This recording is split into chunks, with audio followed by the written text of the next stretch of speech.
उधम सिंह नगर जिले के CMO doctor के अग्रवाल के निर्देश पर तहसीलदार गिरीश त्रिपाठी और स्वास्थ्य विभाग की टीम ने किच्छा क्षेत्र में संचालित हो रहे 8 अल्ट्रासाउंड केंद्र पर छापेमारी की। इस दौरान अल्ट्रासाउंड केंद्रों पर रेडियोलॉजिस्ट उपलब्ध न होने पर स्वास्थ्य विभाग और प्रशासन की टीम सूरजमल अस्पताल और छत्रपति साहू जी महाराज हॉस्पिटल के अल्ट्रासाउंड केंद्रों को सीज कर दिया गया।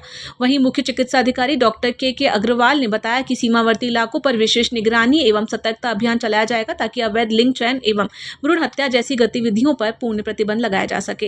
ये छापेमारी पीसीपीएनडीटी एक्ट के अंतर्गत शासन से प्राप्त निर्देश, एडमिनिस्ट्रेशन से प्राप्त निर्देशों के क्रम में की जा रही है, जिसमें एडमिनिस्ट्रेशन का भी एक व्यक्ति रहता है और इस छापेमारी ये पूरे जिला में की जा रही है। कभी किसी ब्लॉक में की जाती है, कभी किसी ब्लॉक में की जाती है। कल किच्छा के अंदर की गई, जिसमें 8 केंद्रों पर वो मशीनें चेक की गई, जिसमें 2 मशीनें में फॉल्ट मिला, जिनको कि सील कर दिया। तो ये चलती रहेगी, जिससे कि हमारी जो एमएमआर है वो कम आए और गलत जगह पे लोग दिखाने ना जाएं। उत्तराखंड विधानसभा के एक दिन के विशेष सत्र को लेकर सियासत तेज हो गई है। कांग्रेस ने इस सत्र पर सवाल खड़े करते हुए सरकार पर निशाना साधा है। कांग्रेस प्रदेश प्रवक्ता प्रतिमा सिंह ने कहा कि महिला आरक्षण को लेकर बुलाए गए इस एक दिन के विशेष सत्र का उद्देश्य ही स्पष्ट नहीं था। उन्होंने आरोप लगाया कि मुख्यमंत्री तक को सत्र बुलाने की ठोस वजह नहीं बताई गई। जिस तरीके से कांग्रेस लगातार महिला आरक्षण और अन्य मुद्दों को लेकर सड़क पर संघर्ष कर रही है, सरकार दबाव में है। ये सत्र सिर्फ औपचारिकता बनकर रह गया। प्रतिमा सिंह ने कहा कि सरकार विपक्ष के खिलाफ निंदा प्रस्ताव भी नहीं ला सकी और आंगनबाड़ी कार्यकर्ताओं जैसे अहम मुद्दों पर भी कोई जवाब नहीं दिया गया। और सरकार को मुझे लगता है अभी तक धामी जी को भी ये पता नहीं होगा कि एक दिवसीय जो विशेष सत्र मैंने बुलाया वो आखिर बुलाया क्यों, एजेंडा क्या था उसका। मुद्दा तो ये था उनका कि वो निंदा प्रस्ताव लाने का कार्य करेंगे कांग्रेस के खिलाफ, लेकिन जिस तरीके से पिछले कई दिनों से कांग्रेस पार्टी आरक्षण के मुद्दे को लेके, महिला आरक्षण के मुद्दे को लेके सड़कों पर है, सरकार पर इतना दबाव है कि सरकार विपक्ष के खिलाफ, कांग्रेस पार्टी के खिलाफ निंदा प्रस्ताव नहीं ला सकते थे। ना ही महत्वपूर्ण मुद्दों पे उन्होंने जो है बहस की। आंगनबाड़ी कार्यकर्ताओं की बात हमारे विधायकों ने की जो है किस तरीके से उस पे आपने कोई जवाब नहीं दिए, आपने पलायन की बात नहीं की, आपने सिर्फ और सिर्फ कांग्रेस को कोसने का कार्य किया है। उत्तराखंड के मुख्यमंत्री पुष्कर सिंह धामी अपने खटीमा दौरे के दौरान एक बार फिर अपने सरल और संवेदनशील अंदाज में नजर आए। सीएम धामी ने ग्राम सभा श्रीपुर बिचुआ पहुंचकर शोकाकुल परिवार से मुलाकात की और साथ ही मौके पर मौजूद जनता की समस्याओं का तत्काल संज्ञान लिया। मुख्यमंत्री पुष्कर सिंह धामी आज खटीमा के श्रीपुर बिचुआ गांव पहुंचे। यहां उन्होंने स्थानीय निवासी रमेश सिंह चड्ढा के आवास पर जाकर उनकी माता स्वर्गीय श्रीमती रमा देवी के चित्र पर पुष्पांजलि अर्पित कर उन्हें भावभीनी श्रद्धांजलि दी।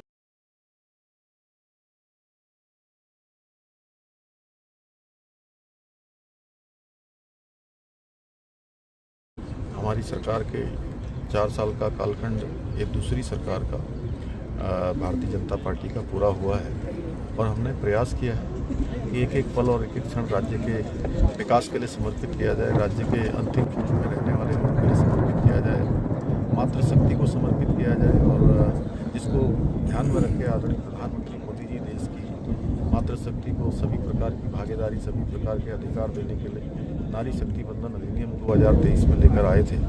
लेकिन कांग्रेस और कांग्रेस के साथी दलों की कुटिल राजनीति के कारण ये राजनीति की भेंट चढ़ गया, जो 2029 में हमारी माताओं बहनों को, हमारी नारी शक्ति को जो अधिकार मिलने थे वो अधिकार मिलने से वंचित रह गए। देहरादून में बाल भिक्षावृत्ति उन्मूलन अभियान के तहत आधुनिक इंटेंसिव केयर सेंटर के बच्चों के लिए 41 सीटर बस की शुरुआत की गई है।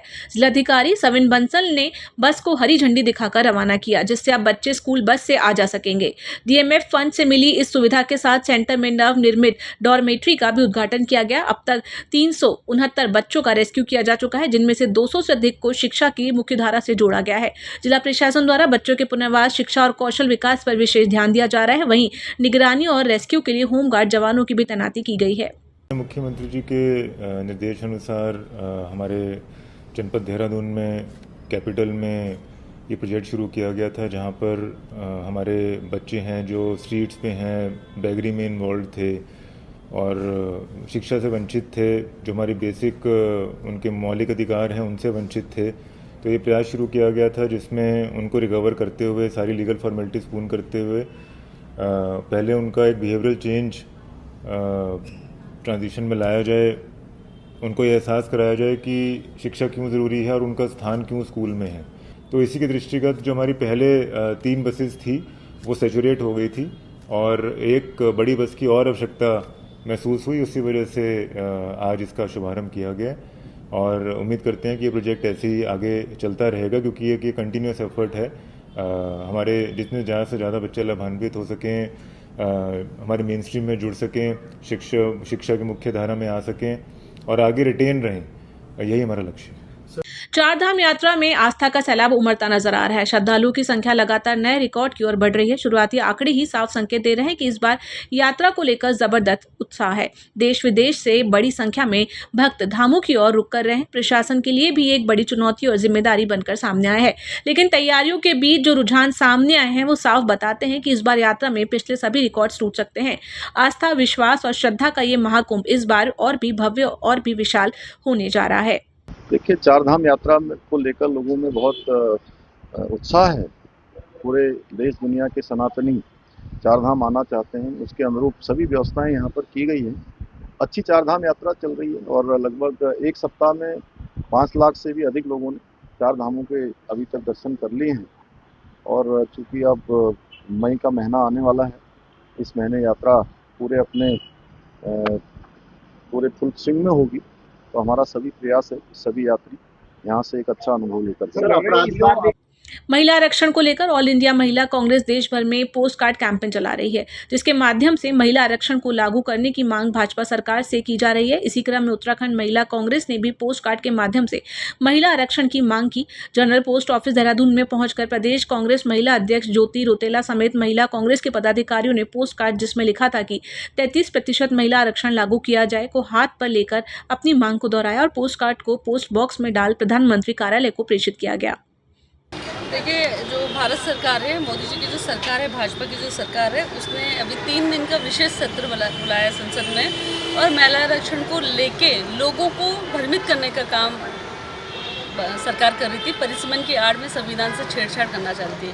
पूरा विपक्ष, पूरे कांग्रेस पार्टी 33% की जो आरक्षण की मांग कर रही है और हम लोग पूरे देश में, ऑल इंडिया महिला कांग्रेस पूरे देश में 10 लाख पोस्ट कार्ड कैंपेन चला रही है, जिसमें हम 33% आरक्षण की मांग 2029 के जो चुनाव हैं और जो आने वाले विधानसभा चुनाव हैं उसमें भाजपा से मांग करते हैं कि अगर आपका इंटेंशन साफ है, आपकी नीयत साफ है, तो आप आज जो 543 सीट लोकसभा में है और जो विधानसभाओं की सीट है उनमें आज से देना महिला आरक्षण लागू करें। अदरवाइज महिलाओं के नाम पे जो राजनीति महिला आरक्षण के नाम पे भाजपा करे, उसको बंद करें।